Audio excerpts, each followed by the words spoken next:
বর্গমূল নির্ণয় করো 186,624। দুটো দুটো করে নাম্বার সিলেক্ট করে নেবো। তাহলে কত আছে 18। 18 কবার যায়?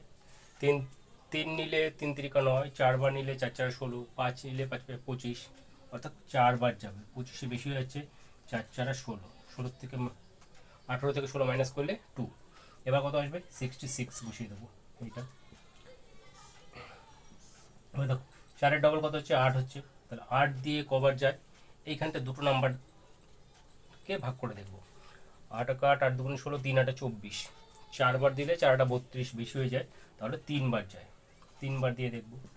3 তিরিকা 9, 3 8 24, 4 নিলাম এখানটায়, সেটা এখানেই সেই নাম্বার বসবে আর সেই নাম্বার দিয়ে গুণ হবে। 3 দিয়ে 83কে গুণ হলে 3 তিরিকা 9, 3 8 24, মাইনাস করে দেবো।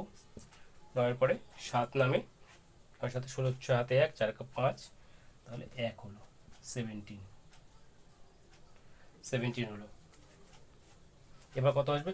এখানে 24টা বসবে। এবার দেখো এখানটা কত আছে? 4 আছে।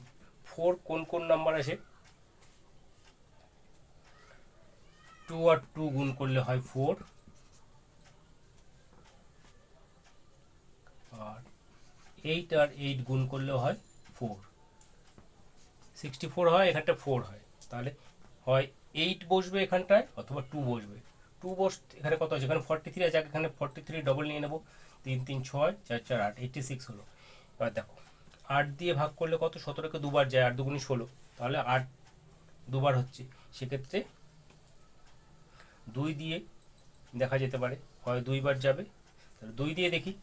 2 বার, 2 নিলে এখানটায় 2 দুগুণে 4, 6 দুগুণে 12, 2 হাতে 1, 8 দুগুণে 16 আর 1 17, অর্থাৎ 2 বার যাচ্ছে।